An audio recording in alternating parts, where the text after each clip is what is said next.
બાપાના મનમાં સંકોચ એવો થાય કે મેં વિક્ષેપ નહીં, આ તો બારે મહિના કરતા તો હાલે છે, આ તો હવે મોડે થઈ ગઈ છે. લગભગ 40-39 કરતા તો મેં બાકીનું થઈ ગયું નથી, આ થઈ ગયા એ કદાચ આપણે જાણીએ છીએ. પણ કથામાં આવો શુભ અવસર આપણને જ્યારે મળ્યો હોય તો આપણું હૈયું ભરાય છે કે ભગવાન બહુ સારી ક્રિયા કૃપા કરી છે કે આવું સદભાગ્ય આપણને મળ્યું છે. અને આપણામાંથી આપણે થોડું ગૌ માતાના મોઢા વચ્ચે જાય એવું આપણે દાન કરવું જોઈએ.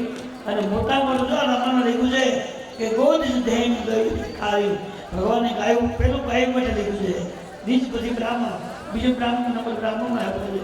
ભગવાને પણ ગાયો માટે બ્રાહ્મણો માટે ધર્મ માટે અવતાર લીધો છે. તો જે પધાર્યા છે એ મને લાગે છે કે ગાયોની સેવા માટે એને અવતાર લીધો હોય અને આપણા શ્લોક લાભ મેળવ્યો છે. અને એ પોતે પોતાના જાતથી ખૂબ સેવા કરે છે. અમે તો નજર નિહાળ્યો છે, ઘણી વાર જઈએ છીએ દર્શન કરીને આપણને બધા વાહ પ્રભુ આ કોવડી ગામનું કેટલું બધું સદભાગ્ય છે કે એના શિમલામાં આટલા બધા પશુઓનું સેવા કામ થયેલું છે. અને અસંખ્ય માણસો સેવામાં આવે છે.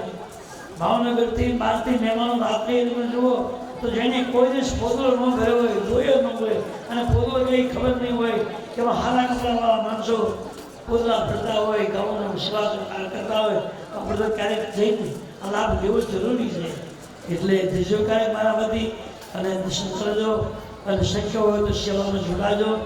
બાપુ બેઠા છે, આપણે એક કથાનો લાભ આપીએ. હવે થોડું શાંતિ રાખજો, આપણે આગળ ચલાવીએ છીએ. રામચંદ્ર ભગવાન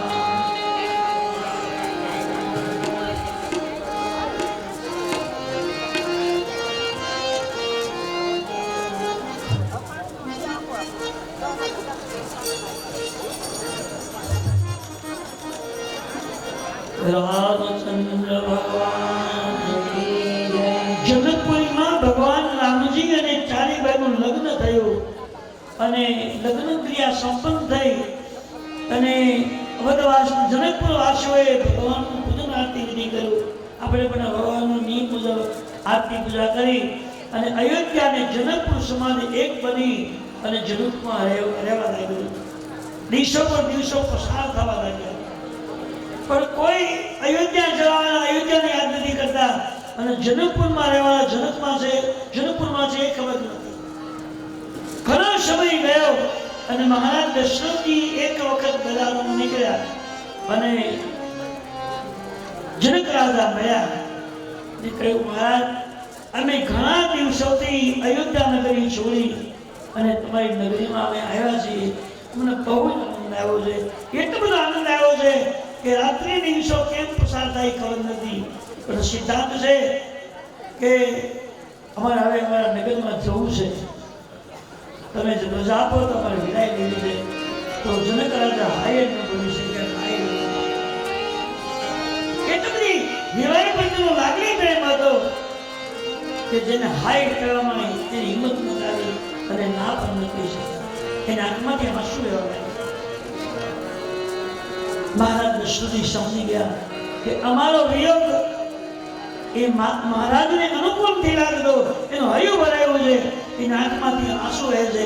એટલે મહારાજ દશરથજીએ વશિષ્ઠને વાત કરી અને વશિષ્ઠને સતાનંદજીને વાત કરી કે મહારાજ આવી રીતે બન્યું છે. દશરથજીએ વિદાય માગી તો જનકજી હા ન બોલી શક્યા, ના ન બોલી શક્યા અને રડ્યા છે. એને બહુ આંસુ થયા. મહારાજ તમે સમજાવો, તમારી રીતે તમારા શિષ્ય છે, તમે એના ગુરુ છો તો સમજાવો. અને કઈ વાત નહીં. સતાનંદજીએ જનક રાજાને બોલાવ્યા છે, એની પાસે ગયા છે. પછી ચર્ચા કરતા વાત આવી કે મહારાજ શાસ્ત્રનો સિદ્ધાંત છે દીકરીનું કન્યાદાન થયા પછી દીકરીને જાદો સમય રોકાવાય નહીં.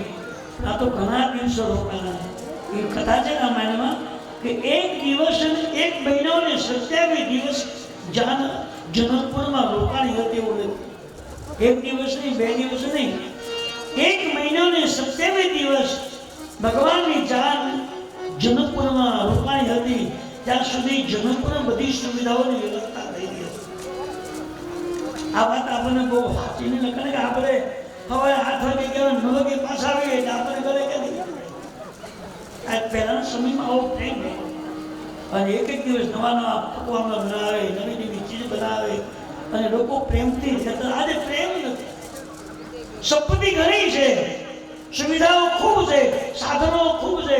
જેમ સાધનો વધ્યા, સુવિધા વધી, સંપત્તિ વધી, એમ ધર્મ ધીમે ધીમે ઘટતો ગયો, પ્રેમ ઘટતો ગયો છે, લાગણી ઘટતી ગઈ છે.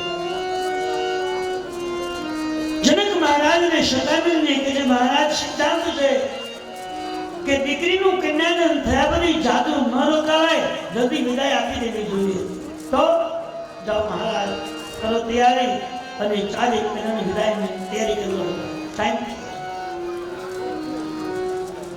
તુલસીદાસજીને પૂછે કે 4 દીકરીઓને હવે વિદાય આપવાની તૈયારી જનતા કરે છે. ત્યારે રાજા જનકજીએ કરિયાવરમાં જે કંઈ સામગ્રી આપી હતી એના મંત્રીઓને સલાહ આપી કે દશરથજીના મંત્રીઓને આ બધી વસ્તુ સુપરત કરી દો, એના વાહનો તૈયાર થઈ જાય.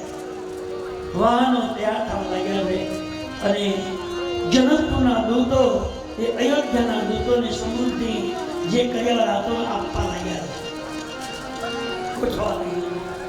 સાંજનો સમય થયો છે અને સુમૈયાજી બેઠા છે, 4 દીકરીઓ બેઠા. એ વખતે મહારાજ તુલસીને લખ્યું છે કે સુમૈયા મહારાણીજી 4 દીકરીઓને બેસાડી અને સૂચના આપે છે કે બેટા, તમારે 4 બહેનોને કાલે જનકપુરને છોડી અને અયોધ્યામાં જવાનું. જનકપુરી જે છે એ ભક્તિ નગરી છે અને અયોધ્યા જે છે જ્ઞાન રૂપી નગરી છે. અયોધ્યામાં ભગવાન જ્ઞાન રૂપી રામજીનું પ્રાગટ્ય થયું છે અને જનકપુરીમાં ભક્તિરૂપી માં જાનકીજીનું પ્રાગટ્ય થયું છે. એ જનકપુરી જે છે એ ભક્તિની નગરી છે અને અયોધ્યા જે છે જ્ઞાનની નગરી છે. બેટા, 4 બહેનોને કાલે ભક્તિની નગરીને છોડી અને જ્ઞાનની નગરીમાં જવાનું. એટલે જ્ઞાની રહે છે. હવે ત્યાં ગયા પછી કેમ રહેવું, કેમ બોલવું, કેમ વ્યવહાર કરવો, કઈ રીતે ત્યાં રહેવું, એની સૂચના સોનીનાજી 4 બહેનો આપે. જો કે સીતાજીને કઈ ઉપદેશ આપવાની જરૂર તો સાક્ષાત યોગ માયા જરૂર જ નથી, પણ તુલસીદાસજીએ સીતાજીને નિમિત્ત બનાવી આપણી આજની જે માતાઓ બહેનો છે એમને સૂચના આપ્યું છે કે તમારી દીકરી સાથે જતી હોય તો એને કેવું સૂચના આપવું જોઈએ, શું કહેવું જોઈએ, એ નિમિત્ત બનાવી અને કીધું છે એને આપણને.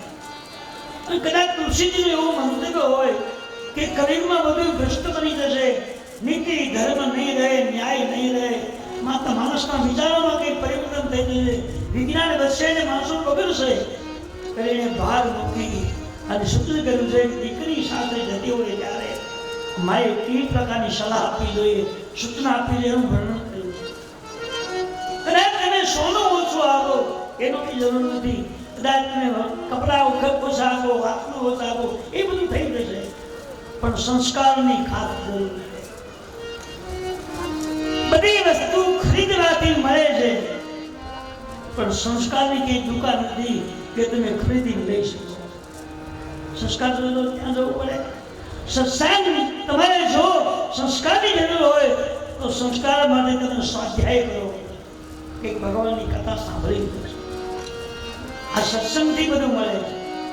તુલસીજી લખ્યું છે બાળકામાં, બિન સત્સંગ વિવેક ન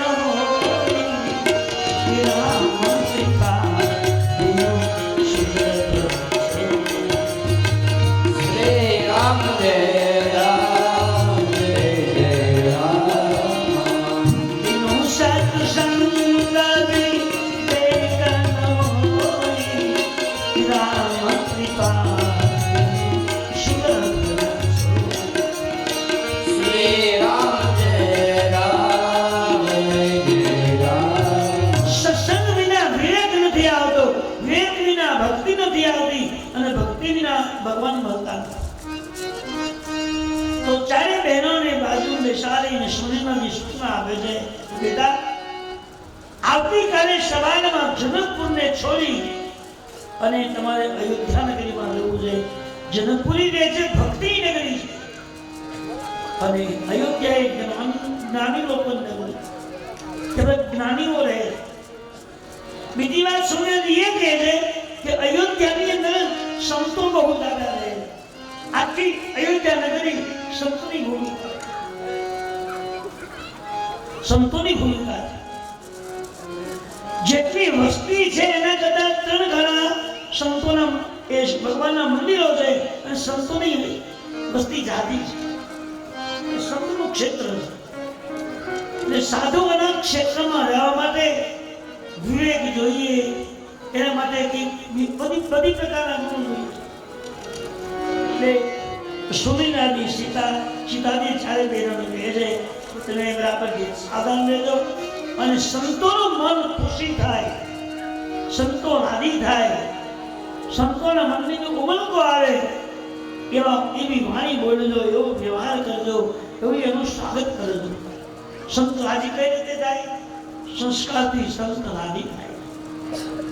એવી રીતે તમે એની સાથે વ્યવહાર કરજો. બધાના સમાજ સાથે એવી રીતે તમે જીવન જીવજો. બધાના લોકો એમ પૂછે કે આ દીકરી, સંતો એમ પૂછે કે આ દીકરી કોની છે? તે કોઈક એને બધી બોલે કે આ જનક મહારાજની ધનપુરની દીકરી, જનક રાજાની દીકરી, જેની અમને યશ મળશે, અમારી વાહ.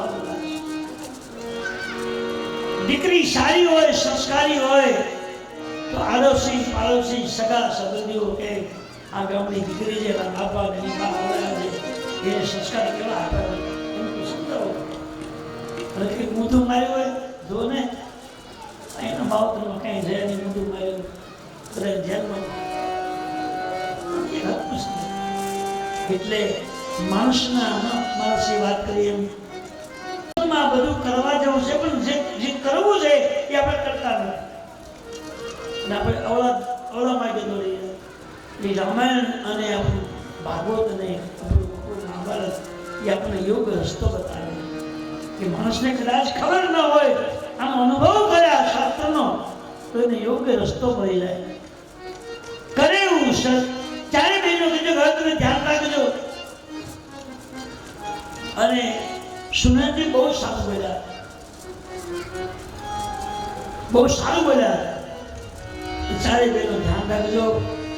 કોઈ પણ વ્યક્તિની મુલાકાત થાય તો તમે એવી વાણીથી એનું સ્વાગત કરજો, એવા સંસ્કારથી પગે લાગજો કે સંતનું દિલ પ્રસન્ન થઈ જાય. પૂછે આ દીકરી કોની? અમારું નામ કોઈ બોલે છે એમની યશ. સાસુ સસુરા ગુરુ સેવા કરે. જે દીકરી લગ્ન કરીને ગઈ છે એ લગ્ન ન થયા હોય ત્યાં સુધી એને દીકરી તરીકે બોલાવવામાં આવે છે. અને 4 મંગળ ભરે પછી દીકરી મળી જાય એ જે લઈ જાય છે એ વહુ તરીકે લઈ જાય. બહુ મહિના પછી એની મર્યાદા, એની વાણી, એનું વર્તન, એનો વ્યવહાર સુધારવાનો. અને એ મર્યાદિત જીવન જીવે, વાણીને વિચારીને બોલે અને બધા સાથે એકરૂપ બનીને જો રહે તો જીવન ધન્ય બની જાય. અને બીજી વાત સુનંદજી એટલી સારી બોલ્યા છે કે સાસુ સસુર ગુરુ સેવા કરવું. પુત્ર વધુ બન્યા પછી એની ફરજમાં આવે છે કે સાસુ અને સસરાની સેવા કરવી જોઈએ. જે વહુ કરી અને જેના ઘરમાં ગયા છે એના સાસુ સસરાની એને આવું લખ્યું છે એટલે કહું એની સેવા કરવી જોઈએ. સાસુ સસુર ગુરુ સેવા કરે. સેવા કરતો નથી તમે કોને કહેવાય? તો દર વર્ષે આની આ વાત હોય કહેવાની ફરજમાં આવે.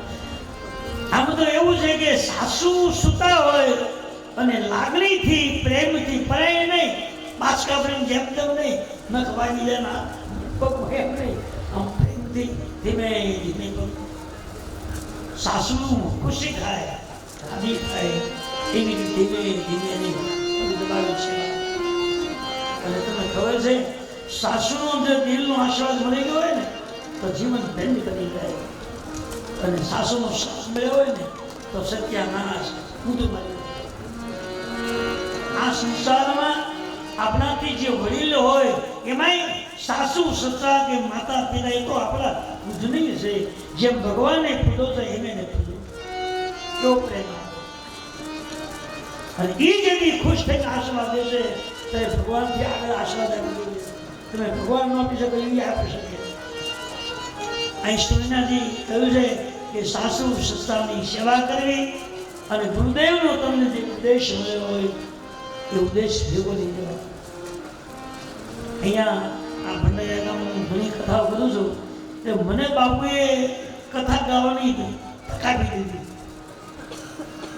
એ બધા ના મળે એને મને તૈયાર કર્યો કે તમે બ્રાહ્મણ છો અને હું બેનું ગોત્ર એક બેનું ગોત્ર મને પૂછો બધી પૂછવું મને એટલે મેં તમને બધું આપ્યું એના પરથી મને જે મળ્યું આપણો ગુરુ બી ગયા ને દુઃખામાં તો એના આપણે એના જે ઉપદેશો અહીંથી તમે સાંભળો છો એ અપનાવવાના છે. સાસુ સસરાની સેવા કરવી અને ગુરુ મહારાજનો જે ઉપદેશ આપણને મળ્યો હોય એ આપણે અપનાવવાનું. અભ્યાસકારી મોટી જે કંઈ બોલાય છે એ સંતોની વાણી છે, મહાપુરુષોની વાણી છે, યોગી પુરુષોની વાણી છે. એમાં તમને જે સમજવા યોગ્ય લાગે એ વસ્તુ સમજવાની છે અને તમને એમ લાગે કે આ વસ્તુ ખોટી ત્યાગવા જોઈએ એને ત્યાગી બસ આ વાત થોડી. આમાં ઘણું જીવનમાં લેવા દો તુલસીદાસે લખ્યું છે અને ઘણું આપણાથી છોડવા જેવું લખ્યું જે આપણા માટે અનુકૂળ છે. સત્યમાર્ગે ચાલવાની સુવિધાઓ તુલસીદાસે આપણને રસ્તો બતાવી દીધો અને પાપને છોડવા માટે તમારે ભજન માટે હોવું પડશે. બિનવારી ભજન જાય નમજો બધી ક્રિયાઓ છે. સીતાજી ચારે બહેનોને સૂચના આપી રહ્યા છે, તૈયારીઓ થઈ રહી છે અને આખી જન્મપુરીમાં આનંદ જે હતો એ આનંદ ભૂલો થયો છે. હવે વિયોગ ઉભો થયો છે. જ્યારે આવવાની હતી ત્યારે હરખ અને આનંદ હતો. જ્યારે આવી ગઈ પધારી ગઈ ત્યાં આનંદ ચાર મંગળ ભર્યા બધી વિધિ વિધાન થયું ત્યાં હરખ અને જય જયકાર હતો. પણ જે વિદાયની વાત થઈ ત્યાં આનંદ અસ્ત પામી ગયો. જે લોકોની આંખોમાં હરખ અને પ્રેમના આંસુ હતા એની આંખોમાં વિયોગ અને દુઃખના આંસુ.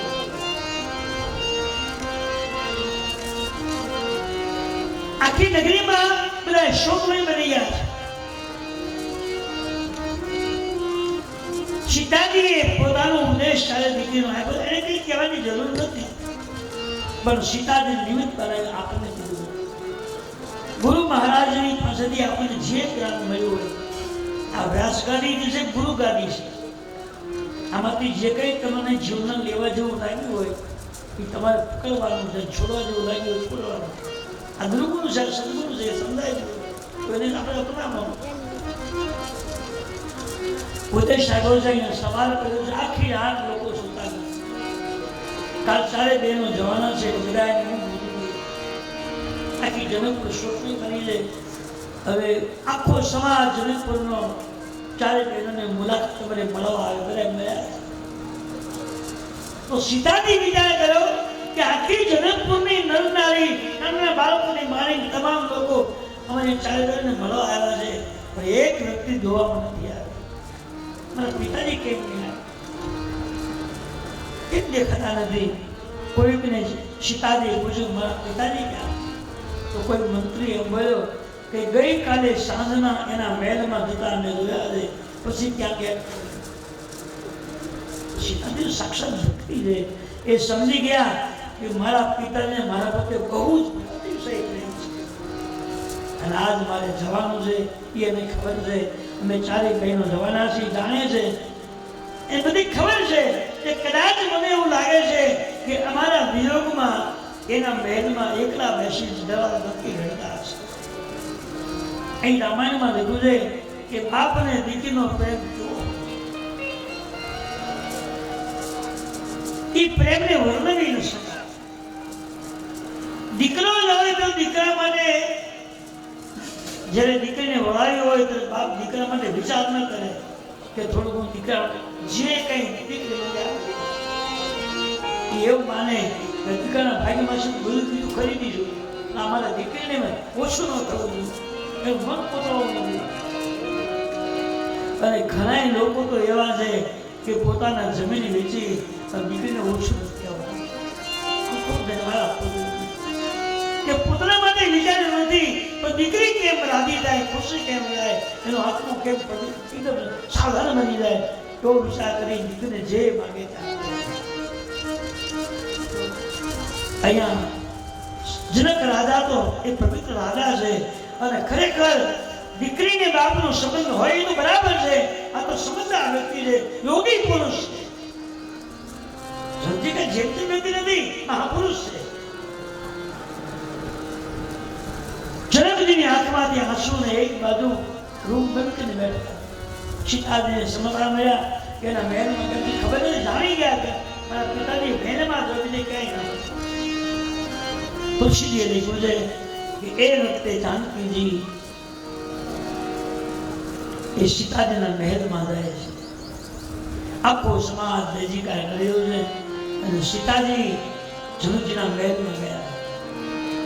ધીરે કરી જાનકીજીએ દરવાજો ખોલ્યો તો દરવાજા અંદર પલંગની નીચે બેઠા છે અને પોતાનું માથું એ પલંગ સાથે ટેક્યું છે અને પોતાનો હાથ માથા પર છે અને આંખમાંથી આંસુ વહેર્યા છે અને આંસુનો પ્રવાહ ચાલતો ચાલતો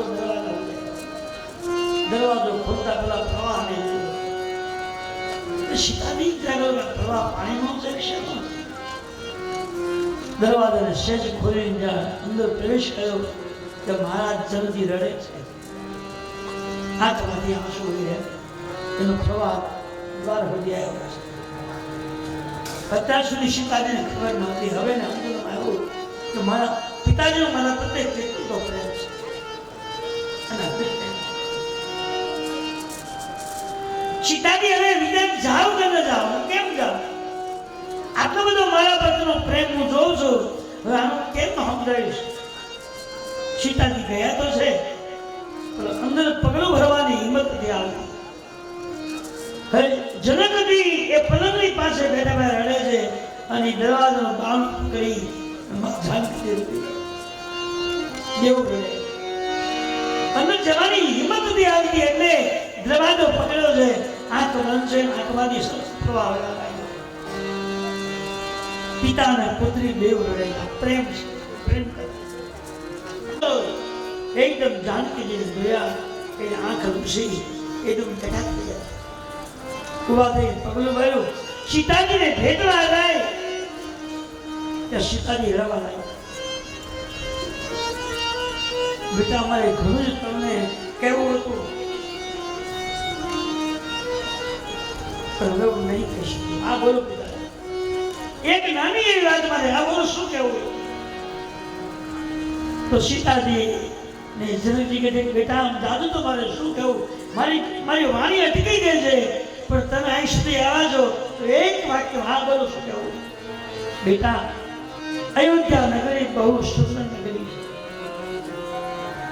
અને મારા દશરથ જેવા તમને સસરા મળ્યા છે, રામ જેવા તમને પતિ મળ્યા છે, કૌશલ્યાજી જેવી તમને સાસુ મળી છે.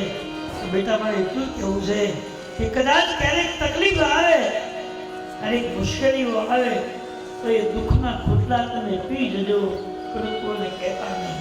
શક્ય હોય તો જનકપુરને યશ મળે એવો તમે વ્યવહાર કરજો, તો શક્ય હોય તો મને કલંક ન લાગે એવું પગલું નહીં હોઈ શકે. સીતાજી હાથ જોડી એટલું બોલ્યા, પિતાજી હું જનકપુરના દીકરી છું, કદાચ સમય આવશે તો મારા દેહમાંથી આત્માનું દાન કરી દઈશ, પણ જનકજીને કલંક લાગે એવું કરો ક્યારેય નહીં કરું. જનકપુરની કીર્તિ વધે, યશ વધે એટલી એવી વ્યવસ્થા કરી પણ તમને કલંક લાગે એવું ક્યારેય નહીં. જનક રાજા અને પિતાજીનો બેનો વિવાદ ચાલી રહ્યો, સંવાદ ચાલી રહ્યો.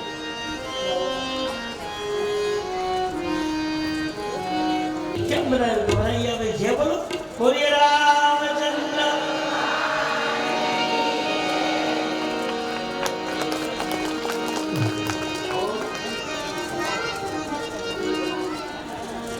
આપણા બધાના જાણીતા ને ઓળખીતા એવા નારેન્દ્રી મહેશ કાકા બનાવ્યા છે.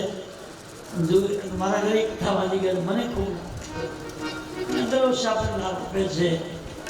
એકદમ પવિત્ર બ્રાહ્મણ છે અને મારી જે બેને પણ કથાનો બહુ સુંદર રસ છે અને આપણને બહુ સારી વાત છે. આ ચૈત્ર મહિનો ભક્તિનો મહિનો છે. ચોમાસું હોય ને જેમ બહુ વરસાદ પડે નદીઓમાં કેમ પૂર આવે એમ તો આ ચૈત્રમાં તો બધે નદીમાં આમ ગામે ગામ પૂર આવે છે. પણ એમાંથી સમય કાઢી અને દાદા પધાર્યા છે. ખૂબ ખૂબ એનું અભિવાદન કરું છું. અને આ એ ભગવાનની સાથ અને તમે મને હવે મારે કે આપવું પડે ને આવું ખાલી પડે કારણ કે મારા ખાસ નહીં છે એટલે કે હું નામ મારી હું કથા શીખી ચાલે તો એ કથા નહોતા શીખતા અરે મારે બેસતા અને મને એ કહેતા કે તમે બહુ આગળ વધારવાનું હતું. કેમ તમારું ગાવાનું તમારું બધું ભાવો કાંઈ નથી. આ સાધુ એવું નથી કે પ્રસાદે આવી દે એટલે હું વહેતું છું. મને કે ખૂબ વહેંચો અને એવા સંતોના એ મહાપુરુષોના આશીર્વાદથી મેં ખૂબ વહેંચ્યું છે. અને હજી જીવન મારે વહેંચવાની ઈચ્છા છે. જે ઠાકોરજી કરે છે બોલીએ રામ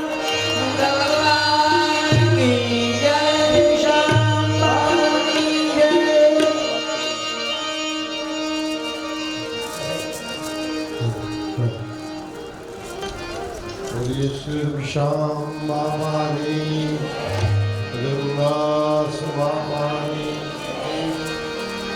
ખોડિયાર ભાવડી अपने अपने गुरु महाराज अपने अपने माता पिता व्यास भगवान तुलसीदास जी महाराज भागवत भगवान कटबंधन हनुमान जी महाराज जागन्नाथ महादेव जय सीताराम।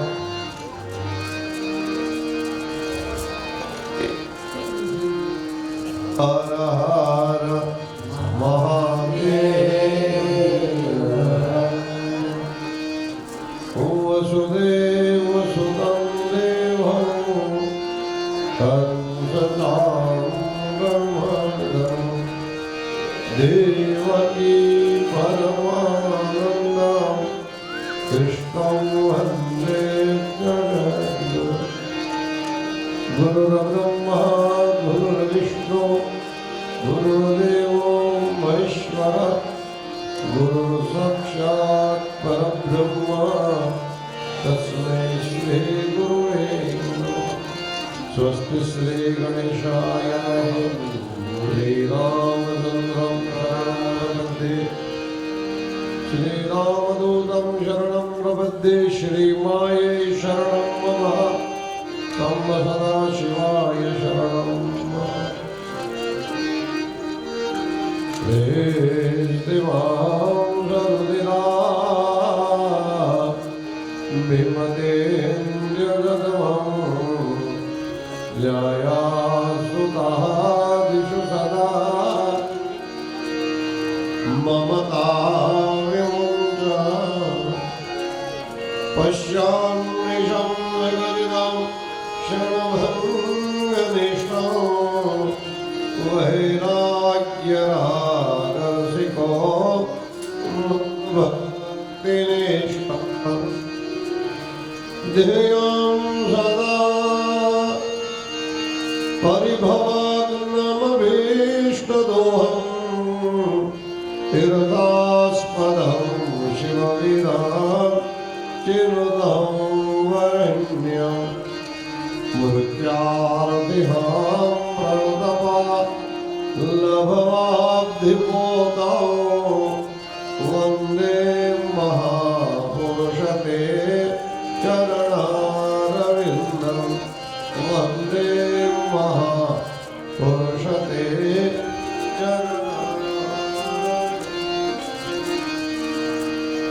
મંચાસન સ્થિત વ્યાસ ગાદી પર વિરાજમાન મારા ખાસ સ્નેહી છે અને ઓલા દ્રોણાચાર્ય એક વખત દુર્યોધનને કીધું ને કે ધનભાઈ તો આખા હસ્તિનાપુરમાંથી એકાદો સજ્જન ગોતીએ તો દુર્યોધનને કોઈ સજ્જન મળ્યો નહીં. પછી ધર્મરાજાને એમ કીધું કે એકાદો તું દુર્જન ગોતીએ તો ધર્મરાજાને એકાદો દુર્જન પણ જીવે નહીં. આમ હરીશ દાદા છે મારા સ્નેહી છે, મારા મોટા ભાઈ છે અને એ પોતે સજ્જન છે. સુપાત્ર બ્રાહ્મણ જેને કહેવાય ને એવો સુપાત્ર બ્રાહ્મણ છે. અને એ સજ્જન છે ને બધું એને હાલ દેખાય. બાકી તો મારા મુરબ્બી છે, વડીલ છે, જયંતિદા પારતાળાવાળાને જ્યારે મેં કર્મકાંડમાં ભેગા થતા ને ત્યારે એ તો અમારા ઘણા સિનિયર હતા. ઘડી ઘડી કથાઓ થઈ ગઈ હતી. ભુજુ દાદા જાની, જયંતિદાદા પારતાળાવાળા એની હારે અમે ખૂબ હારી રહ્યા છીએ. અને આવા સરસ સુપાત્રને અહીંયા તો હરીશ દાદાનું તો આપણે કાંઈ વર્ણન કરવાની જરૂર ન હોય. હિમાલયમાં જે ન કહેવાય કે બરફ આવો હોય, ગુલફી આવી હોય, આઈસ્ક્રીમ આવો હોય, હિમાલય પોતે જ એનું ગામ જ કહેવાય. એના સ્વગૃહે આવ્યા છે. દુખીશ્યામ બાપાએ એમ કીધું કે જ્યાં ગોરી પરિવાર તને ના ન પડે તેવું દિવસ ના ન પડે. આવા મહાપુરુષના જેને આશીર્વાદ છે એવા હરીશદાદાના ચરણારવિંદમાં વંદન કરી આવી સરસ મજાની રામકથા ચાલુ હોય એમાં વચ્ચે વિક્ષેપ કરવો એ મને અનુભવ નથી. પણ છતાંય જ્યારે દાદાજીની આજ્ઞા થઈ છે એટલે ખાલી 2 મિનિટ કહું કે બહુ સરસ મજાનું આવું ભંડારીયા ગામ તમારું ગોરી પરિવાર. આ ગોરી પરિવારમાં મેં પણ 2-3 કથાઓ કરી છે. ગામમાં પણ 2-3 કથાઓ કરી છે. પેલા ગામ તમારું સત્સંગી છે, સત્સંગ પ્રિય છે. અને જ્યારે જ્યારે ભગવાનની ખૂબ કૃપા થાય ને ભાઈ ત્યારે જ કંઈક ભક્તિ વિશે વિચાર આવે. સંસ્કાર છે ને સંસ્કાર વેચાતા ન મળે. નહીં તો આપણે બધા 200-200 ગ્રામ ભાવનગરની ઊંડી વખારમાંથી ખરીદી દેવી એ વેચાતા ન આવે. એ જન્મજાત છે, અંદરની વાત છે. અને એ કાંઈક તમારા પૂર્વજોની પૂજ્ય તુલસીરામ બાપાના શુભાશીર્વાદ એની સેવાનું આ ફળ છે. જ્યારે પુણ્યોદય થાય ને પુણ્યોદય ત્યારે જ આવો વિચાર આવે. એને બદલે તમારે 1 વર્ષમાં 5-5, 7-7 કથાઓ હોય અને એક જ જગ્યાએ નિશ્ચિત અને નિયમિત 12 વર્ષ સુધી એક જગ્યા ઉપર વ્રત નિષ્ઠાપૂર્વક સત્કર્મ કરવામાં આવે ત્યારે તપ પાકે. તો અહીંયા તો 3 તપ પાકી ગયા છે. ક્ષત્રિય ઉપર કથાઓ થઈ ગઈ છે. એક જ વ્યાસપીઠ, એક જ વ્યાસ આશ્રમ વિરાજમાન શાસ્ત્રી દાદા, એક જ યજમાન. અને સજ્જન પુરુષોની પ્રીતિ સદૈવ સ્થિર હોય, ખળની પ્રીતિ સ્થિર ન હોય. દુર્જન લોકો હોય ને ઘડીક આહાર લાગે, ઘડીક આહાર લાગે. આમ ખરા અર્થમાં તમે બધા સાધુ પુરુષો છો. સાધુ એટલે ભગવા કપડાં પહેરેલ નહીં. સંસ્કૃતમાં સાધુ એટલે સજ્જન, સુપાત્ર વ્યક્તિ, જેને ભગવાનને ગમતા થયેલા લોકો છે એવા. અને આ સંસ્કાર ક્યાંથી આવે તો કે સરસ મજાનું નાનકડું એવું દૃષ્ટાંત દઈ અને મારી વાત પૂરી કરું. ઇક્ષ્વાકુ વંશમાં ચંદ્રચૂડ નામનો એક રાજા છે. એ ચંદ્રચૂડ રાજાએ નક્કી કર્યું કે આ માનવ દેહ મળ્યો છે ભગવાનને પામવા માટે મળ્યો છે. મોજ મજા કરવા માટે, ખાવા પીવા, હરવા ફરવા તો 84 લાખ જન્મવાના છે. કાગડે પોતાના બચ્ચાને કેરીનો રસ મોઢા મૂકે, સરસ મજાનું એક ફળ લઈ આવી અને શિયાળીઓ પણ પોતાના બચ્ચાને આપે. એના માટે થઈને કાંઈ માનવ દેહ લેવાની જરૂર નથી. આ માનવ દેહ ભગવાને આપ્યો છે. 184 જન્મ નામ તે ફરતા ફરતા મનુષ્યત્વ મળ્યું છે. મનુષ્યત્વ મોક્ષત્વ મહાપુરુષ સંગત મનુષ્યત્વ મળ્યું છે. મોક્ષની ઈચ્છા પણ થઈ છે. અને મહાપુરુષ વૈષ્ણવ બાપજી જેવા સમર્થ સદગુરુ મળ્યા છે. તો એને પોતાના મોજ મજા બધી છોડી ફૂલના ઝુમખા, ફૂલના હાર, ફૂલના હાર ગજરા, ફૂલના બેરખા પહેરીને પોતે જીવન વ્યતીત કરે. એમાં બરું એમના પત્ની ભાગ્યશ્રીના જીવનમાં એવું બન્યું કે એની બાંધણી એટલે દાસી બની ઠરીને સુંદર મજાના વસ્ત્રાભૂષણ અંગીકાર કરીને આવી. નવો હાર પહેર્યો છે, ગળામાં મકરાકૃતિ કુંડળ છે, સરસ મજાનો કાટેકંદરો પહેર્યો છે, પગમાં ઝાંઝરી છે, માથા ઉપર માલતીના ફૂલની વેડી નાખી છે, સુંદર મજાના સેન્ટ પરફ્યુમ છાંટ્યા છે. અને એ જે આવી એટલે પૂછ્યું ભાગ્યશ્રી દેવીએ પેલી બાંધણીને, દાસીને કે આ બધું કેમ? એ કે આજ મારા લગ્નનો દિવસ છે. અમારા 12 વર્ષ પૂરા થયા ને એટલે મારા ધણીએ આ બધું મને અપાયું. એ કેમ? એટલે એક વાતની વાતમાં વિશ્વાસ બદલાઈ જાય અને રાતની રાતમાં ઇતિહાસ બદલાઈ જાય. એવા અનેક દાખલાઓ છે. એટલે વિચાર આવ્યો મારો પતિ છે આવા હાવ હાદા ફૂલના હાર, બેરખા, ઝરોખા પહેરે અને મારા માટે એકાત્રે હોનર ઉપર અલંકારો ન લાવી હતી. એટલે એના ધણીને કીધું ભાગ્યશ્રી દેવીએ પોતાના પતિ ચંદ્રચૂડ રાજાને, ઇક્ષ્વાકુ વંશનો રાજર્ષિ, કે મને હોનરના અલંકારો લાવી દે. રાજા સમજી ગયા, રાજા પામી ગયા કે આને કંઈક એવું જોયું છે. અને એટલે જોવાથી અને બહેનોનું મન છે ને સહજ હોય, સરળ હોય, બીજામાં ભળી જાય અને બીજાની વસ્તુ જોવે એટલે તરત જ એમ થાય આવું વસ્તુ મને કેમ મળે. મને કેમ મળે ત્યાં સુધી તો વાંધો નહીં, પણ મને ક્યારે મળે ને એની પાસેથી ક્યારે જાય. આવો એક ઈશ્વરદત્ત સ્વભાવ છે. એટલે તરત ભાગ્યશ્રી દેવી કીધું મને હોનર ઉપર અલંકારો ઘડાવી દો. એટલે એ વખતે એને એક દૂતને બોલાવી કીધું તું લંકામાં જા લંકાના રાજા રાવણની પાસે એટલું બધું હોનું છે, તો 10 કિલો હોવાની પેલી અધમણ હોવાના આભૂષણ અંગીકાર કરાવી દઉં. એટલે પેલો દૂત પહોંચ્યો લંકામાં. લંકાનો રાજા રાવણ અભિમાની અહંકારી, એ કે હું થોડો ખંડિયો રાજા છું, ચંદ્રચૂડ રાજાનો, કે એ માગે ને મારા તરત જ આપી દેવું.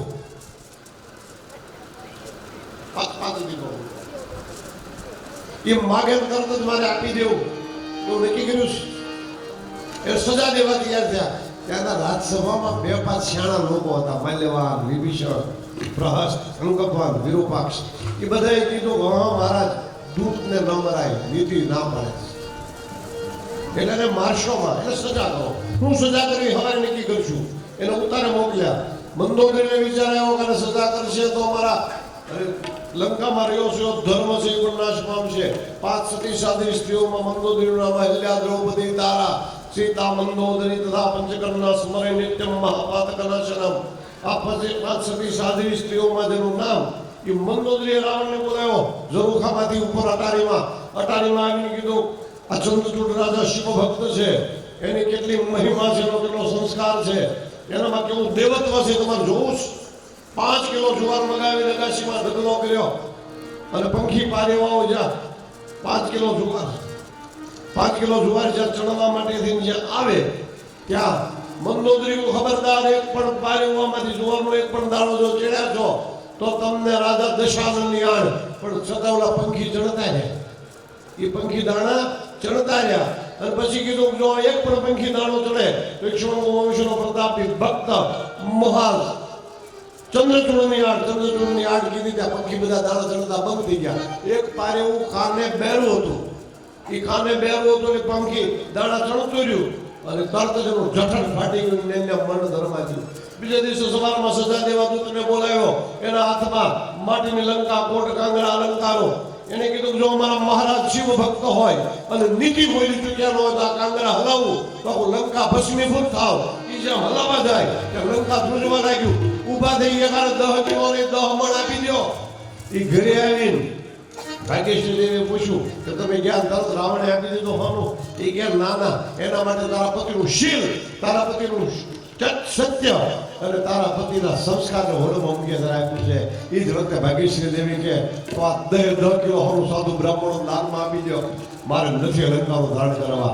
આ સત્ય, આ સંસ્કાર મહાપુરુષોની કૃપાથી અને પરંપરાથી આવેલી જે સંસ્કારની નીતિ પરંપરા છે. રામ રાજ્ય 5 પેઢીના તપથી આવ્યું, એમાં ભોરી પરિવારમાં પણ ખૂબ ખૂબ ભક્તિ આવે, ભગવાનની કૃપા ઉતરે એવી ભગવાન અને જાગનાથ દાદાને પ્રાર્થના કરી મારું વક્તવ્ય પૂરું કરું. સર્વેત્ર સુખિનઃ સંતો સર્વે સંતો નિરામયા સર્વે ભદ્રાણિ પશ્યન્તુ મા કૃપયા. ફરી હરીશનારાયણમાં સાષ્ટાંગ પ્રણામ કરી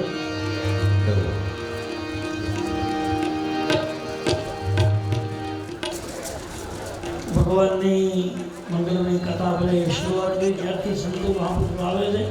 હવે જે આપણે કથા આગળ લેવાના, કથા તો પ્રસંગની વાત નથી, પણ અહીંયા આપણે નિમંત્રણ આપ્યું છે અને આર્યન ભગત અહીં પધારવાના છે, એ આવી ગયા છે. તો સાથે સાથે આપણે એનો લાભ લઈ અને પછી આપણે કથાની આગળ ચલાવીએ. તો આર્ય ભગત પધાર્યા છે. હરે રામ રામ રામ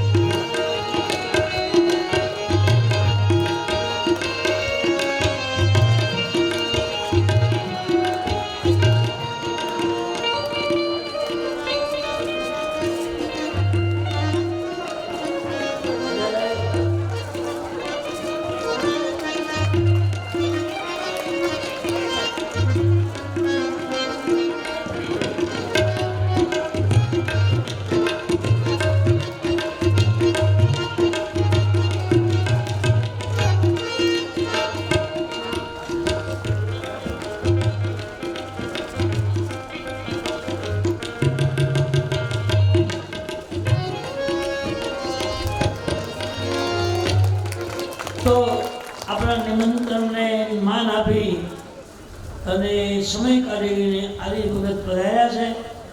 તો સાથે સાથે એમનો પણ લાભ લઈએ કારણ કે મેં તો ઘણી કથાઓ તેમાં સાંભળી, ખૂબ કથા સાંભળી છે એટલે આપણે એવો સુંદર લાભ મળ્યો છે. હમણાં તમારી કથા હતી કઠવા બધા કરાયેલા હતા, આજ પાછો આપણને બીજું વખત લાભ મળ્યો છે. તો સુંદર એવા ભગવાનના ચૈતન્ય કથાની અંદર ભગત રહ્યા છે, એમના પ્રવચનનો આપણે લાભ લઈએ અને પછી એનું કામ પ્રવચન પૂરું થયા પછી આપણે પ્રસંગ આગળ લઈશું. ત્યાં સુધી કથા મૂકી રાખી. હરે રામચંદ્ર કેમ કાંઈ ઝેર બોલો ખોટું લાગે તો મને ઝેર તો બોલો ભાઈ નતો જય બોલો જે મિત્રો કાંઈ ટેન્શન નહીં લેવો, બાકી હું બોલો બેઠો હતો. બોલે રામચંદ્ર ભગવાન દ્વારિકાધીશ શ્રી જય શ્રી સ્વામિનારાયણ ભગવાનની જય. મારા શ્રી પધાર્યા છે, એમનું અભિવાદન નહીં આપણે એનું વિધિ કરી નાખ્યું છે. હવે આપણે એને જે કંઈ કષ્ટભંજન મહાદેવની જય. આજે આર્યન ભગતને જોઈ ભગવાન વિષ્ણુના દશાવતારમાં સાક્ષાત વામન દેવના દર્શન થાય એવું લાગે છે. તો આજે શ્રી ઘોરી ખોડિયાર મંદિર સમસ્ત પટેલ સમાજ દ્વારા આયોજિત શ્રી રામચરિત્ર માનસ જ્ઞાન યજ્ઞના પંચમ દિવસે શ્રી આર્યન ભગતનું અમે સમગ્ર ઘોરી ખોરી પરિવાર તરફથી એમનું ભાવભર્યું સ્વાગત કરીએ છીએ.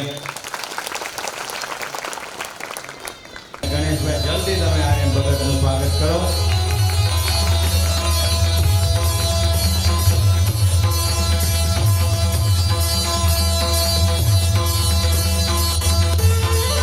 આજે શ્રી આર્યન ભગતને અમારા પરિવાર તરફથી ભેટ પૂજા કરવા માટે નરસિંહભાઈ તલસીભાઈ ઘોરીને હું આમંત્રિત કરું છું. જલ્દી તેઓ સ્ટેજ ઉપર આવે.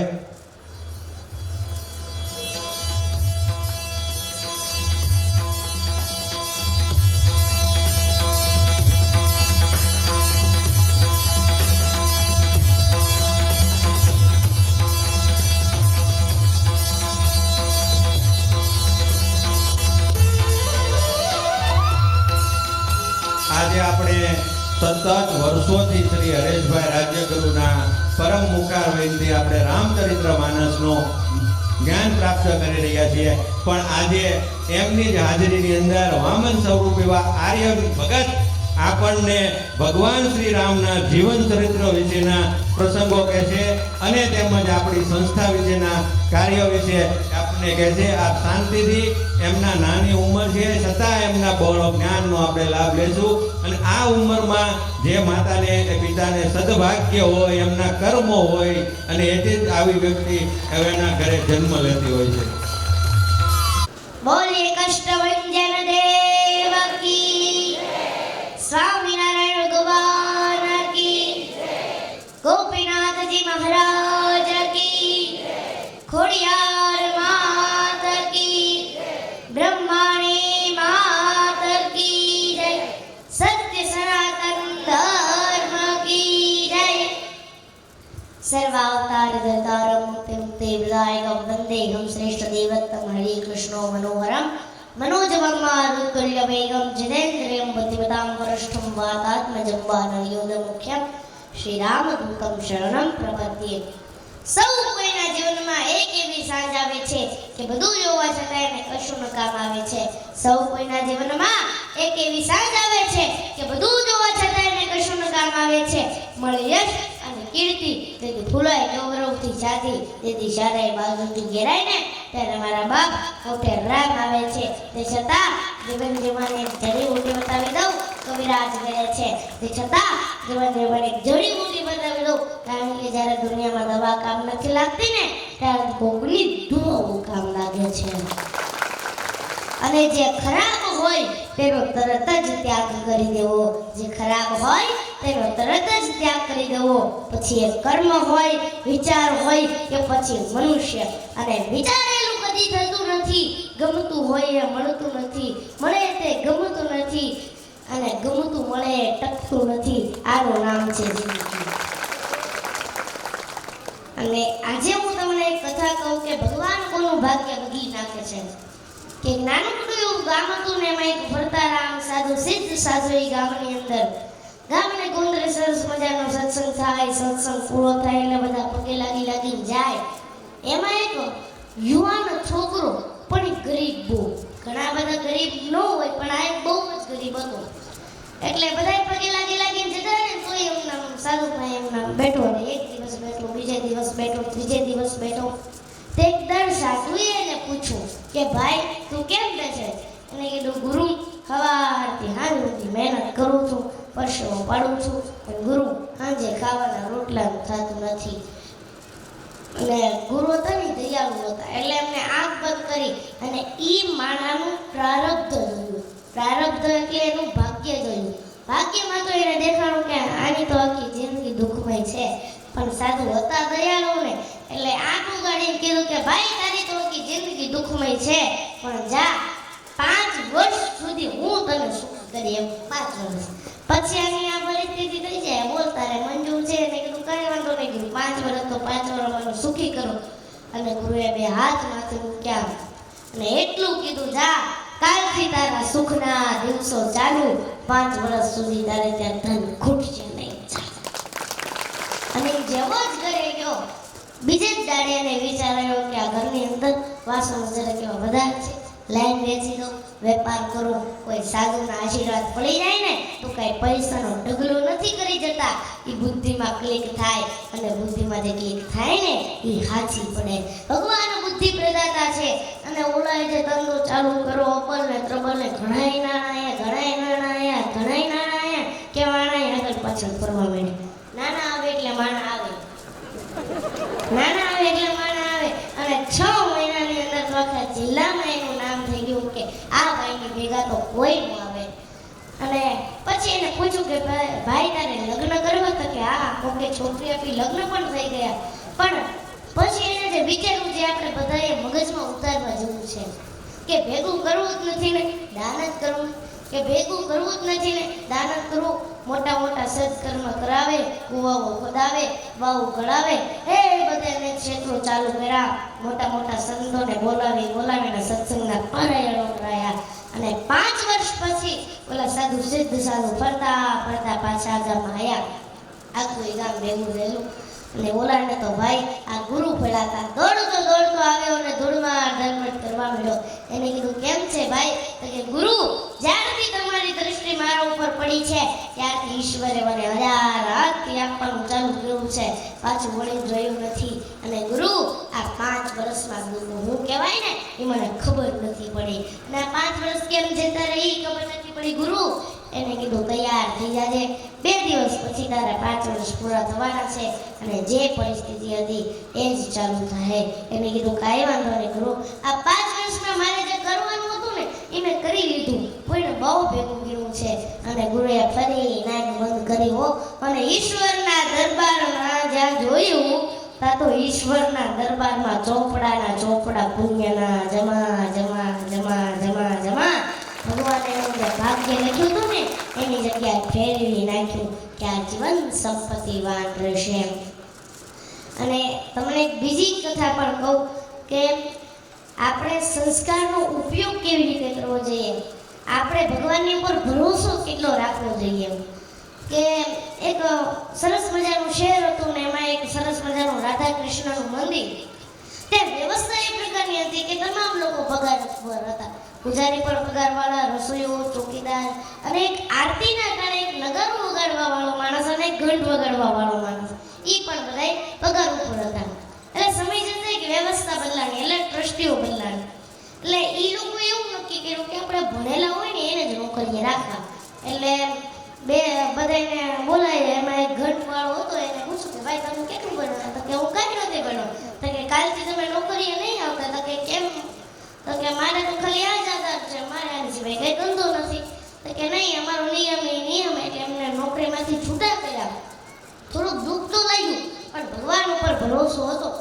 એટલે પાછો ઓલા વૈષ્ણવ બધા મંદિરે આરતી કરવા આવે અને એમને મજા ન આવે, કારણ કે ઓલું જે બગાડ થતો ભાવથી તાલમાં નાચતા ગાતા. એટલે એ લોકોને જે આમ ભક્તિનો માહોલ ઉભો થતો હતો એમાં આમ થોડુંક ડિસ્ટર્બ થયું. એટલે એ લોકો 2-4 જણા ભેગા થઈ અને એને મળવા માટે ગયા કે ભાઈ સાંજ સવાર ઘંટ વગાડવા માટે આવ. એને કીધું નહીં, મને નોકરીમાંથી છૂટો કર્યો છે, હું આવું એ સારું નહીં લાગે, મને રહેવા દો. એટલે પાછું વૈષ્ણવને થયું કે નહીં, ગમે એમ કરીને એને લાવવો છે. એટલે એ લોકોએ સરસ મજાનું આયોજન કર્યું.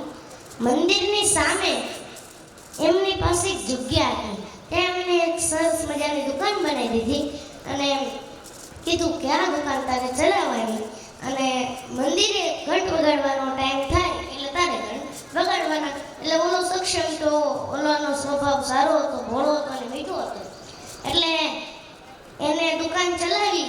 દુકાન એવી ચાલી, એકને બદલે 2 થઈ, 3 થઈ, 4 થઈ, 5 થઈ, ઘણી બધી દુકાનો થઈ ગઈ. સમય જતાં એક મોટો માલિક થઈ ગયો, મોટો શેઠિયો થઈ ગયો. સામે મોટી ફેક્ટરી નથી તોય મર્સિડીઝ લઈને આવે પણ ઘંટ વગાડવાનું ભૂલે નહીં. પછી સમય જતાં પાછા ટ્રસ્ટીઓ બદલાયા. એટલે એવે લોકોએ એવું કર્યું કે આ મંદિર છે ને એ બહુ જીર્ણ થઈ ગયું છે, થોડીક આમ જીર્ણોદ્ધાર કરવાની જરૂર છે, એના માટે આપણે ફાળાની જરૂર છે. એટલે એમને એવું વિચાર્યું કે સામે જે આપણે શેઠની ફેક્ટરી છે ને ત્યાં પહેલાં આપણે જઈએ, પછી બીજા આપણે બધા વ્યક્તિને કહેશું તો કે અમે સામે મંદિરના મેનેજમેન્ટના ટ્રસ્ટીઓ છીએ. સાહેબ કે ઓ મારું ભાગ્ય ખુલી ગયું કે મારે ત્યાં ભગવાનના ભક્તો આવ્યા. એટલે કીધું કે બોલો ને શું કામ હતું?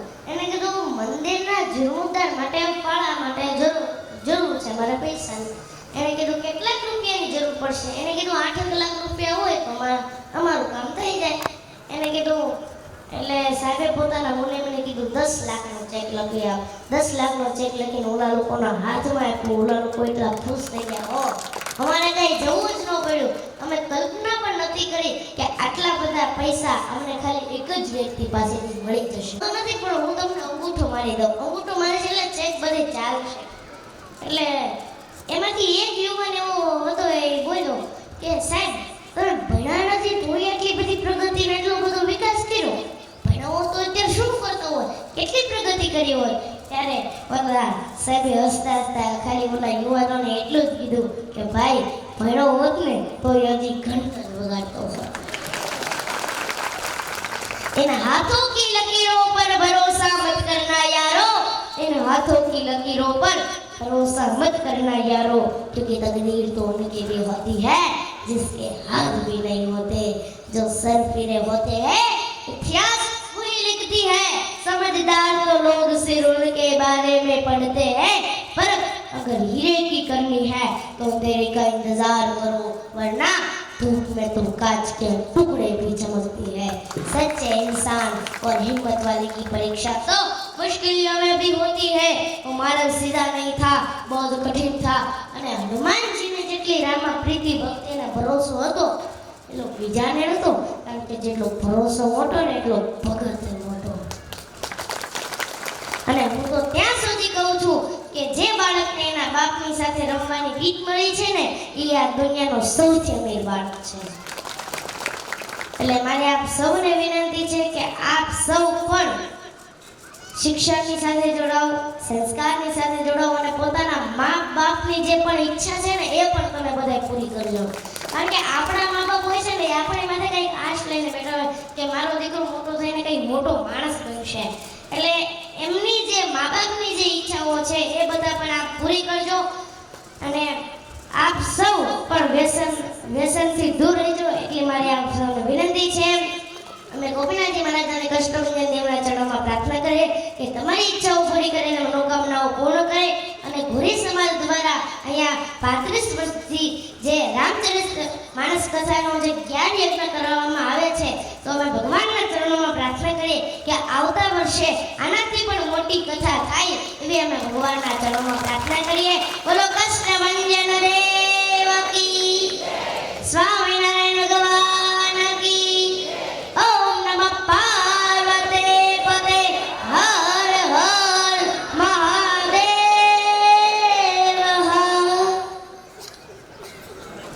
બોલો શ્રી સ્વામિનારાયણ ભગવાનની જય.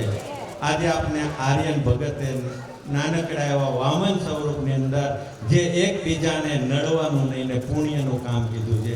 અને ખાલી કોઈ મુશ્કેલીમાં હોય ને તને ખાલી એમ કહી દેજો કે હું છું ને, બસ બોલો દોડ્યો જશે અને ઘંટ વગાડતો બંધ થઈને એ કામ કરશે. અને બીજું આર્યન ભગતે મને ક્લિક કરી છે, જે અમને વાત કરી ને વાર્તા જીર્ણોદ્ધારની, એમ અમારા પરિવારના મંદિરે જીર્ણોદ્ધાર કરવાની જરૂર છે. એટલે આર્યન ભગતને અમે કહીએ છીએ, ખરેખર તમે અમને ક્લિક કરવા એક ભગવાન સ્વરૂપે આવ્યા છો. અમે ભવિષ્યમાં અમારા મંદિર જૂના થયા છે એનો જીર્ણોદ્ધાર તરત કરીશું. અને આપનો ખૂબ ખૂબ આભાર. અને અમને ગોરી પરિવારને આપના જ્ઞાનનો ખૂબ લાભ મળ્યો.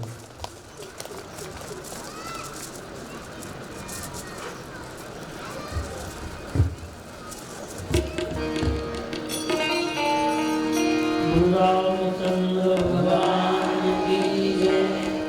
અહીંયા આજે આપણો દિવસ બહુ સારો ગયો, સંતો બોલાયા છે અને સંતોના આશીર્વાદ અને એમનું પ્રવચન આપણને સાંભળવા મળ્યું.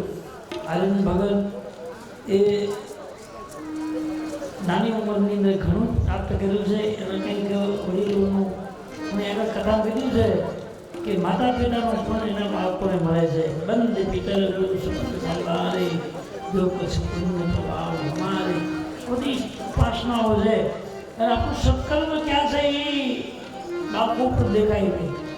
હવે આપણે સંતોના દાસો છે, કથાને આપણે ઠેકાણે પકડી સમય આપણો પૂરો આવ્યો છે. ચારેય ભાઈઓની જાણ જનકપુરમાં નીકળી છે.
ચારે કન્યાઓ ચારે રાજકુમારો ઉપસ્થિત થયા છે. જનક રાજા મહારાજ દશરથજી અને એકત્રિત થયા છે અને જનકપુરના દરબારમાંથી ભગવાનની જાન અયોધ્યા જવા માટે નીકળી રહી છે.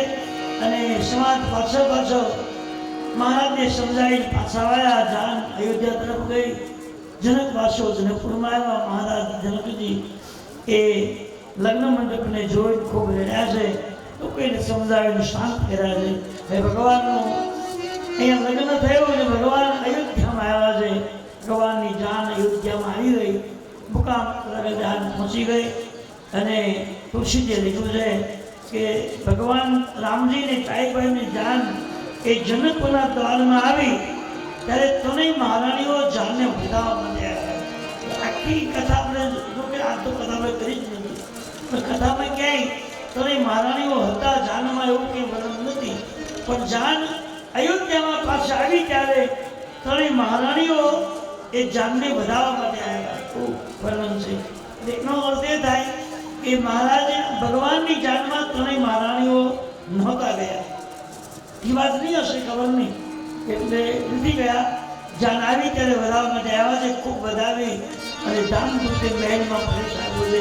ગુરુદેવ વશિષ્ઠજીએ જે વિધિ વિધાન કરવા જોઈએ એ બધી વિધિ કરી છે અને ચારેક દંપતીનું ગર્ભથી મુક્ત થયા. ગુરુ વશિષ્ઠે તમામ પ્રકારની ક્રિયાઓ કરી છે અને અવધની જાન ચારે રાજકુમાર સાથે અયોધ્યામાં આવી ગઈ અને અયોધ્યામાં આનંદ થયો છે. તુલસીજી મહારાજ લખે છે કે રાજા દશરથજીએ એ ચારેય બાળકોના લગ્ન પ્રસંગે સમગ્ર બ્રાહ્મણો સંતોને રસોઈ કરી જવાના છે. ખૂબ દાન આપ્યું છે. અયોધ્યામાં આનંદ થઈ રહ્યો છે. અને તુલસીજી મહારાજ અહીંયા બાલકાંડ પૂરો કરે છે. ભગવાનનું લગ્ન થયું, ચારે ભાઈઓનું ખૂબ ધામધૂમથી લગ્ન કર્યા થઈ અને ચારે દંપતીઓ લગ્ન કરી અવધમાં બોલાયા. રાજા દશરથે સંતો બ્રાહ્મણોને ખૂબ દાન દક્ષિણા આપી તૃપ્ત કર્યા, આશ્વાસ દીધો છે. અયોધ્યામાં દૈનિકાર થયો છે અને તુલસીજી મહારાજ બાલકાંડ પૂરો કરે છે. બાલકાંડ પૂરો કરતા લખ્યું છે બીજગીરા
તુલસી ગયો. જે રીતે આ કથાની ગાશે સાંભળશે એની વાણી શુદ્ધ થશે, એના થયેલા અપરાધો ભગવાન માફ કરશે અને જીવન જીવ કરશે.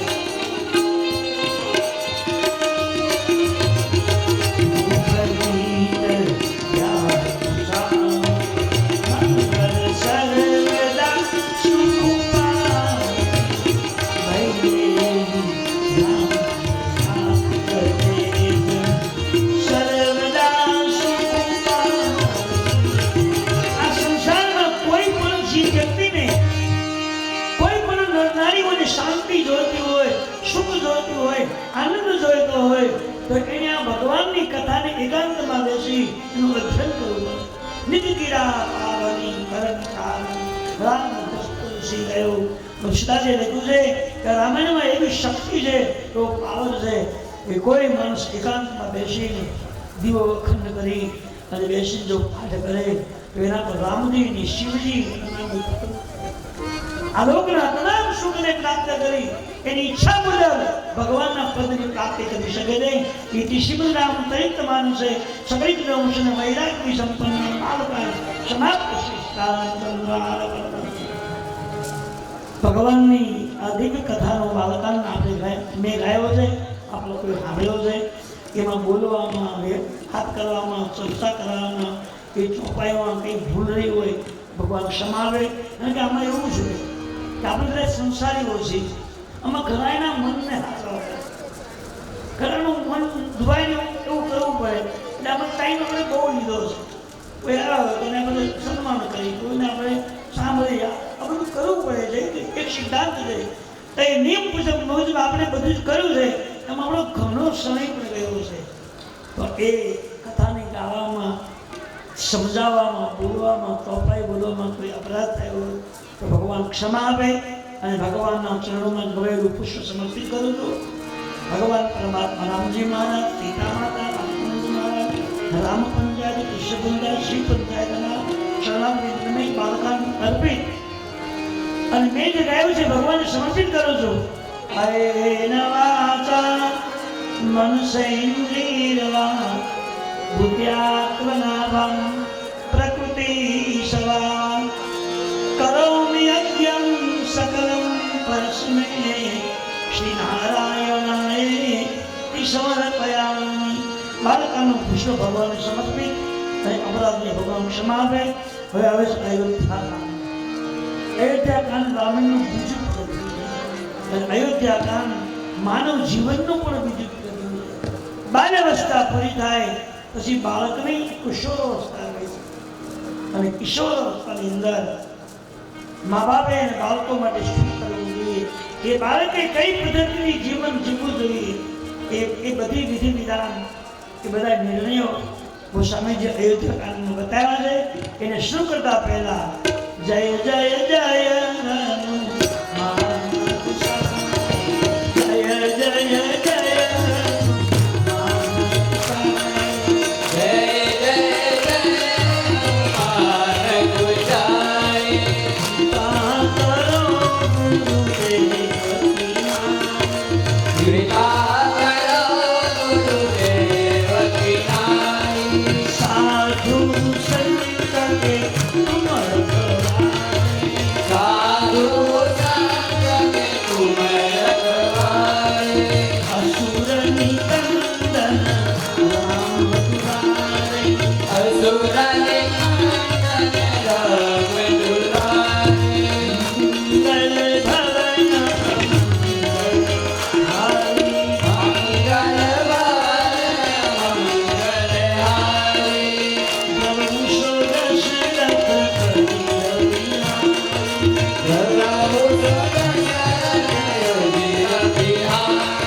અને બીજું પુષ્પ અયોધ્યા કાંડનું શરૂ કરું.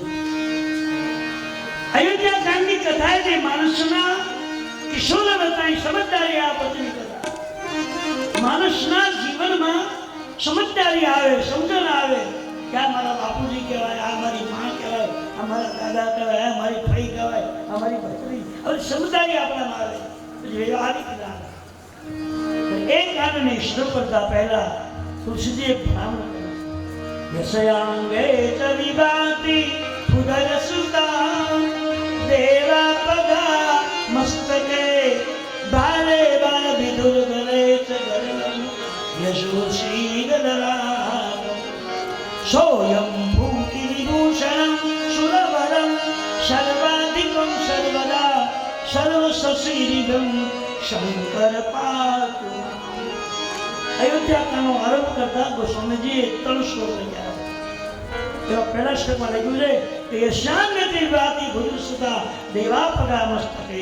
તુલસીજી કહે છે કે આ કાંડની ગાથા પહેલા ભગવાન શિવના ચરણમાં મારું મસ્તક નમાવું. કે શિવજીના માથા પર ગંગાજી છે અને ગંગાજીની સાથે ચંદ્રમા. તો હવે મારે અત્યાર સુધી મેં કથા જે લખી છે એ તો વિયોગની ને દુઃખની કથા લખી છે, પણ હવે મારે દુઃખની કથા લખવાની. આનંદની કથા પૂરી થઈ ગઈ. ભગવાનનું પ્રાગટ્ય થયું, ભગવાનને લીલા કરી, એને જન્મ લીધી, ભણવા ગયા, એ લગ્ન થયા, બધો આનંદ પૂરો થયો. જીવનમાં ક્યારેક ભગવાન આપણને આનંદ આપે છે, ક્યારેક દુઃખ આપે, પણ દુઃખમાં આનંદ મળતા જે હરખાઈ ન જાય અને દુઃખ મળતા જે હિંમત ન હારે, ક્યારેક ડોલો પણ આવે, ક્યારેક આછું પણ આવે. હવે નદી બંધ થઈ ગઈ ભગવાનથી. હવે નહેર પહેલા નદીઓ હતી, એમાં ચોમાસામાં પૂર આવતા હતા. પૂર એટલે ખબર ને, અમદાવાદની પૂરમાં નદી 2 ફામ થઈ જાય, કાંઠો વટાવી જાય અને ઘણાને ખેંચી જાય એટલે કહેવાય પૂર. વટાવી ફાડી દે, મારી નાખે, ખેંચી જાય, દરિયા ભેગા કરી દે. તો એ નદીમાં જેમ પૂર આવે એ તુલસીજી લખે છે કે મારે હવે જે કથા લખવી એમ જીવનમાં સુખ દુઃખનું પૂર આવે છે, પણ તુલસીજી એમ લખે છે કે સુખ મળતા હરખાઈ નહીં જવાનું, બહુ રાધે નહીં થવાનું, બહુ ઉધાર નહીં કરવાનું, માપમાં રહેવાનું, અને દુઃખ મળતા બહુ રડવું નહીં. તો આપણા ભાગ્યની વસ્તુ છે. સકલ પદાર્થ હે જગમાગી ભાગહીના ને પાવત નારી. આપણું કર્મ આપણે ભગવાન પૂરો. એટલે તુલસી લખે છે કે સુખ મળતા સબકાવું નહીં, દુઃખ મળતા હિંમત હારવું નહીં. 2 જગ્યા પર સમન્વય રાખવાનો, સબકો સ્વભાવ રાખવો, સબકું બંધ રાખો. તો તમે જીવન જીવી શકશો. બીજા શ્લોકમાં લખ્યું છે, હે પ્રભુ, તમારા મસ્તક પર ગંગાજી ને ચંદ્રમા છે, મારે ગંગાજી જેવી પવિત્ર કથા લખવી છે.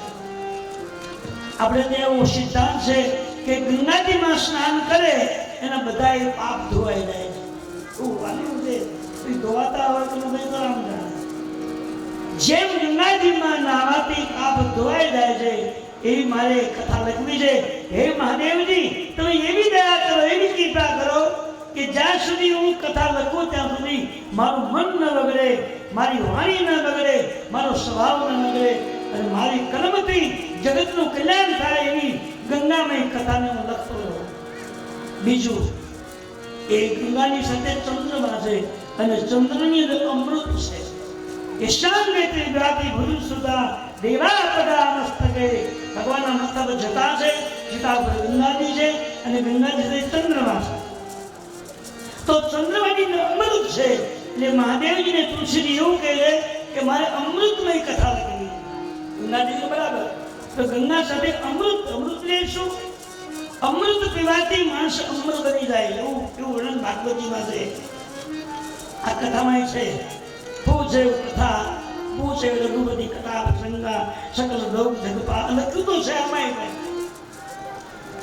મારે અમૃતમય કથા લખવી છે. કોઈ પણ જગતનો જીવ જો દિલપૂર્વક, શ્રદ્ધાપૂર્વક, વિશ્વાસથી ભગવાનની આ મંગલમય કથા સાંભળે, એ અમૃત પીવાથી જેમ અમર બને એ પોતાનું જીવન અમર બની જાય. એ ન હોય તો એને લોકો વાહ વાહ કરે, આવું જીવન બની જાય તો ખૂબ લોકો યાદ કરે એટલે એનું જીવન અમૃત બની જાય. તો ક્ષમામાં વહી ગયા કેટલા વર્ષ, 29 વર્ષ પૂરા થઈ ગયા. હજી એને આપણે એમાં બેઠા એ માનીએ એટલું બધું એનું સાત્વિક અમૃત જેવું ભજન છે, બીજાની પ્રત્યેની લાગણી છે, બીજાનો ઉદ્ધાર કેમ થાય એવી જેની જિજ્ઞાસા છે, એવા મહાપુરુષ ગંગા જેવું કામ કર્યું, અમૃત જેવું કામ કર્યું. એટલે પણ યાદ કરી તો સંસારનો કોઈ પણ માણસ આવી પ્રયત્ન કરીને આવી સત્કાર સત્ય ભગવાનની કથા બોલે છે, ભગવાનની દિવ્ય કથા ગાય છે, એને મારે અમૃત હેતુ સાંભળે ને મને અમૃત આપવું છે. શાંગ જરા બોલું તો દેવા પગાર કહે. ત્યારબાદ આગળના સ્ટેપમાં લખ્યું છે આ સંસાર સુખ દુઃખ છે. અને ભગવાન જ્યારે વનવાસમાં ગયા ને ત્યારે યુવાન અવસ્થા હતી. રામજી, જાનકીજી, લક્ષ્મણજી તને હું યુવાન હતા, યુવાનીમાં વનવાસ કર્યો. તો માણસની યુવાની જે છે એ એક પ્રકારનું ઝેર છે. બાલ્યવસ્થા, વૃદ્ધાવસ્થા તો ઠીક છે, પણ યુવાની બહુ ખતરનાક છે. અને જીવનમાં જે વ્યક્તિએ યુવાનીની મકુમતાથી હાથવે રાખી દે એ જિંદગી આખી સારું જીવન જીવી શકે, એને કોઈ અટકાવી ન શકે, એને કોઈ ફસાવી ન શકે, એને કોઈ હરાવી ન શકે. આ થકાત શક્તિ છે એટલે યુવાની બહુ હાજર. અને મેં કાલે વાત કરી હતી કે ઝેરની બાટલી હોય ને, બહુ કઠોર ઝેર હોય, અને એ બાટલી જો ઘરમાં પડી હોય તો એને આપણે જાહેરમાં ન મુકાય, કે સાચી ન મુકાય. ભુજમાં ઉતારમાં કોઈ પી ન જાય, અને પી ગયો હોય તો ખબર હોય જાય શરમ. એટલે ઝેરને બહુ સાચવવું પડે. ઉતાવળમાં, ભૂલમાં, આવેશમાં કોઈ પી ન જાય એટલે એમને સાચવવું પડે છે. એમ આ માણસની યુવાની એક પ્રકારનું ઝેર છે. ક્યારે ઊંઠ મરી દે એ નક્કી નથી, એને સાચવવાનું. અને ક્યારે કેમ સાચવવાનો?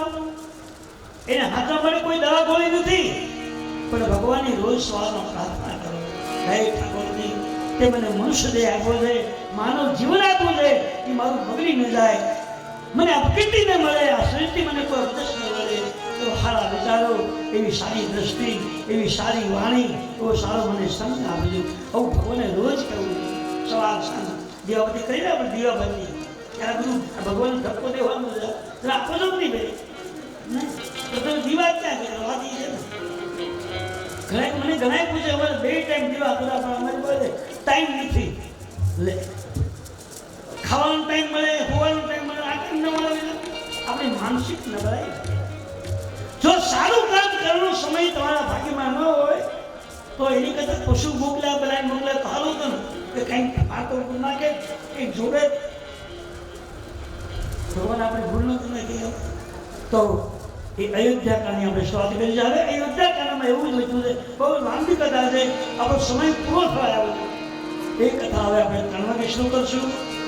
3 વાગે પૂરા પાછા મળશું. 2 મિનિટ ધૂન બોલી અત્યારની કથા વિરામ આપશું. સાંજની કથા પૂર્ણ લાગે પુનઃ પાછા મળીશું. હરિ રામચંદ્ર કથા મારે ગાવાની જે તમારે ગાવાની કેમ ભૂલી જાવ મને સમજ નથી આવ્યું. હરિ રામચંદ્ર કૃષ્ણ કનૈયા લાલ કી પવન સુત હનુમાન કી ગણાપતિ મહાદેવ કી જય. આ દિવસથી 6 દિવસે માંગુ હું ના પૂછું તમને હમ તકલીફ છે બોલો ખરી. હું કદાચ ન બોલે તો બરાબર રોજ બાબુ ના પૂછું કલાક. કૃષ્ણ કનૈયા હજી કાંઈ જે જોઈએ એવું કરતી નથી મને તો ઉમાપતિ મહાદેવ જાગન્નાથ મહાદેવ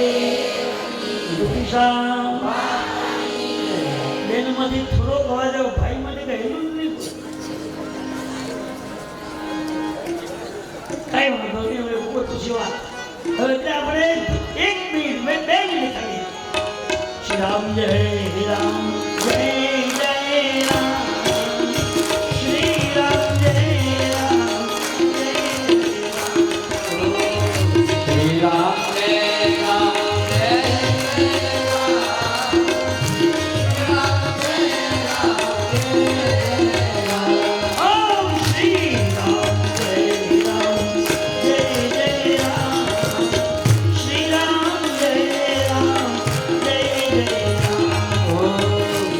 Ram Jai